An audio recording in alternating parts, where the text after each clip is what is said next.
Operational activities को लेकर के बात करने के लिए और जनरल हालात को लेकर के बात करने के लिए। ओवरऑल जो सिक्योरिटी का सिचुएशन सिनारियो है आप सबके सामने हैं और काफ़ी अच्छे हालात हैं पहले के मुकाबले में कंपेयर करने पे। और ओवरऑल जो माहौल है नॉर्मलसी का पहले के मुकाबले में, उसमें काफ़ी अच्छी चीज़ें देखने को मिली हैं।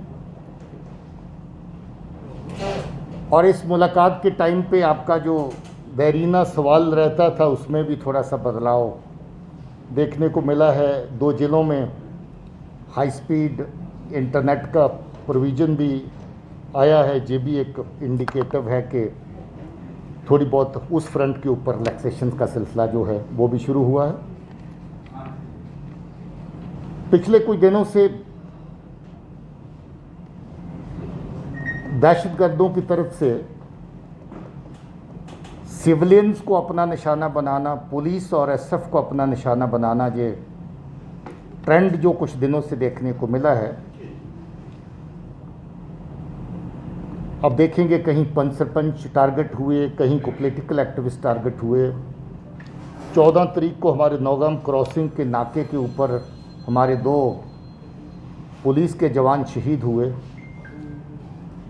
और आज सुबह करीरी पट्टन में हमारी एक पेट्रोल कम नाका पार्टी के ऊपर अटैक हुआ, जिसके चलते सुबह ही सुबह हमारे एक जांबाज एसपीओ मुजफ्फर जो हैं वो शहीद हो गए। और उसके साथ जो सीआरपी के 2 जवान वो भी जख्मी हुए थे, जो बाद में शहीद हो गए।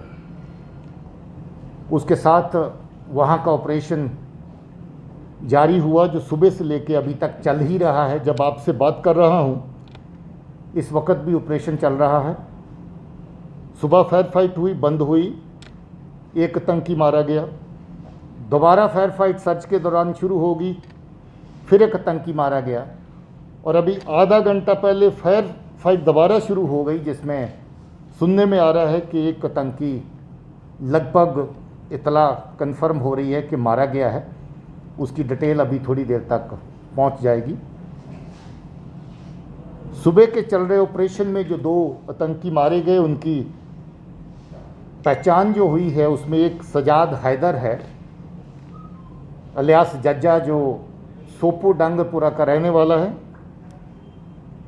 और ये भी 2016 की विंटेज का मिलिटेंट है, जो लगभग उसी तर्ज का है जिस तर्ज पे बुरहान वानी अपने एरिया में चला करता था। उसी तर्ज को पकड़ करके ये भी नॉर्थ कश्मीर में एक्टिव था। अगर बुरहान वानी ने बहुत ज़्यादा लोगों को दहशतगर्द बनाया होगा साउथ कश्मीर में, इसने भी अपने एरिया में नॉर्थ कश्मीर में कोई कसर नहीं छोड़ी। अभी तक कम से कम इसके 20 के करीब जो लोग दहशतगर्द बनाए हुए उनको हम लोग पकड़ चुके हैं। और बहुत सारा लोग जो OGW का इसका नेटवर्क था, जो 3-4 जिलों के अंदर ऑपरेट करता था, उसको भी न्यूट्रलाइज कर चुके हैं। इसका लंबा चौड़ा क्रिमिनल रिकॉर्ड है। और कुछ अर्सा पहले जो 8 जुलाई को वसीम बारी और उसके फैमिली की किलिंग हुई थी बांडीपुर के अंदर, उसका मेन आर्किटेक्ट ब्रेन यही था, जिसके ज़रिए से वो किलिंग प्लान हुई। और उस फैमिली के 3 जो लोग हैं, वसीम बारी और उसके ब्रदर और उसके फादर जो है उस अटैक में मारे गए थे। उसके अलावा 1 जुलाई को सीआरपी के ऊपर हमला हुआ था सोपुर में, उसमें भी 1 जवान जो है शहीद हुआ था और 4 जख्मी हुए थे। एक टावर गार्ड था ईदुल अमीन, बहरामपुरा सोपुर का रहने वाला, उसको मारने में भी इसी का हाथ था। इसके अलावा गुलाम मोहिद्दीन शेख जो बम्बई का रहने वाले थे, उसकी भी ऑर्चर्ड्स के अंदर इसी बंदे ने अपने ग्रुप के साथ किलिंग करी थी। संग्रामा सोपुर में ग्रेनेड अटैक हुआ था, जिसमें एसएफ के 3 लोग जख्मी हुए थे और सिविलियन भी जख्मी हुए थे। उसमें भी सजाद हैदर ही शामिल था। मुश्ताक अहमद मीर हारवन सोपुर के रहने वाले थे। 24 सितंबर को उसको किडनैप किया गया और फिर मार दिया गया। उसमें भी सजाद हैदर और उसका ग्रुप शामिल था। आपको याद होगा जब अगस्त में 370 एब्रोगेशन के बाद फ्रूट मर्चेंट को निशाना बनाया गया, बाहर के लेबर को निशाना बनाया गया। उस वक़्त भी शफ़ी आलम एक बाहर का रहने वाला मजदूर किसी के घर में मैसन का काम करता था, घर में जाके उसको गोली मारी थी। और उसके साथ जो फ्रूट मर्चेंट सोपुर के जिनके घर में अटैक किया था,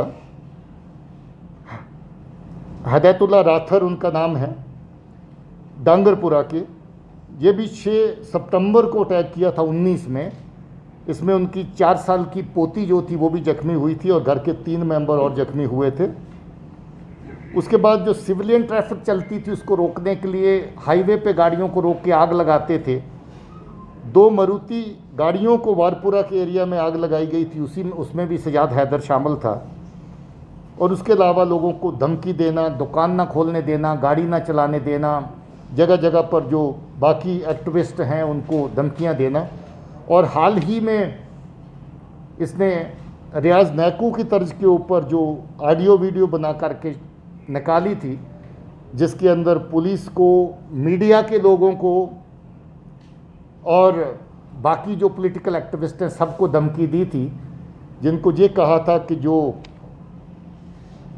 नेशनलिस्ट अप्रोच पे चलने वाले लोग हैं या किसी भी सूरत में एस्टेब्लिशमेंट का साथ देने वाले लोग हैं, चाहे वो किसी भी फटर्निटी से हों, उनको दहशतगर्द अपना निशाना बनाएंगे और इसका ग्रुप ख़ास तौर पे निशाना बनाएगा। लश्कर तौबा का अगर नंबर 1 टेररिस्ट आप नॉर्थ कश्मीर में कहें तो इसका वो दर्जा था। और पूरे जम्मू कश्मीर में टॉप 10 अगर टेररिस्ट कहें तो टॉप 10 के अंदर सजाद हैदर का नाम आता है, उस दर्जे का ये था। और बहुत सारे घरों को बर्बाद करने में, सिविल लोगों की जानें लेने में, लोगों की ज़िंदगी में खलल डालने में, पुलिस और सीआरपी पे अटैक करने में, सिविलियन को मारने में, जैसा मैंने जिक्र किया, इस तरह की बहुत सारी आतंकी कार्रवाइयों में इसका हाथ था। इसी का तैयार किया हुआ, ट्रेन किया हुआ दूसरा आतंकी जो आज इस ऑपरेशन में मारा गया, उसका नाम अनैतुल्ला मीर है, अंदरगाम पट्टन का रहने वाला है। इसी साल मार्च में उसको तैयार किया था और आज फोर्स के ऊपर अटैक करने के लिए उसी को साथ लिया था। और तीसरा साथी जिसका मैं जिक्र कर रहा था, उसके चांसेस हैं कि वो फॉरेन टेररिस्ट हो, और सुनने में आ रहा है कि वो उस्मान हो सकता है, जो लश्कर का पाकिस्तानी तरफ से जो नॉर्थ जोन का कमांडर है जो इसके साथ चलता था, उसकी पहचान हो रही है कि वो तीसरा आतंकी है जो इस वक्त अनकाउंटर की जो मुठभेड़ जो अभी चल रही है, एक्सचेंज ऑफ फायर जो अभी चल रहा है, उसमें शामिल है। मैं समझता हूँ कि ये आज का जो ऑपरेशन है, इसमें बेशक दिन की शुरुआत में काफ़ी बड़ा नुकसान हुआ, मगर जिस तरीके से पुलिस, उसके साथ सीआरपी, उसके अलावा आर्मी ने टेररिस्ट को एंगेज किया पूरा दिन, और अभी जिस तरीके से अभी जो सारा दिन एनकाउंटर चला, ये वाकया में एक बहुत कामयाब ऑपरेशन है। और मैं उम्मीद करता हूं कि इसके चले जाने से बहुत घरों के चिराग जो बुझने वाले थे, या जिनको आतंकी जो बना चुका है और उनको ज़बरदस्ती अपने साथ आगे पीछे पूरे नेटवर्क में चला रहा था, इस कार्रवाई के बाद उन घर वालों को भी चैन की सांस आएगी। कल भी अभी एक एक्सचेंज ऑफ फायर हुआ था बिल्कुल सोपुर के नीचे डांगरपुरा में। हमें कल भी उम्मीद थी कि इसमें सजाद हैदर ही शामिल है। कल एक्सचेंज ऑफ फायर ब्रीफ हुआ, सर्च चलती रही डांगरपुरा में, फिर ऑपरेशन भी हुआ। इतला मिली कि बाग बगीचों से निकल के डांगरपुरा गांव के अंदर चले गए हैं, मगर कल कामयाबी हासिल नहीं हुई।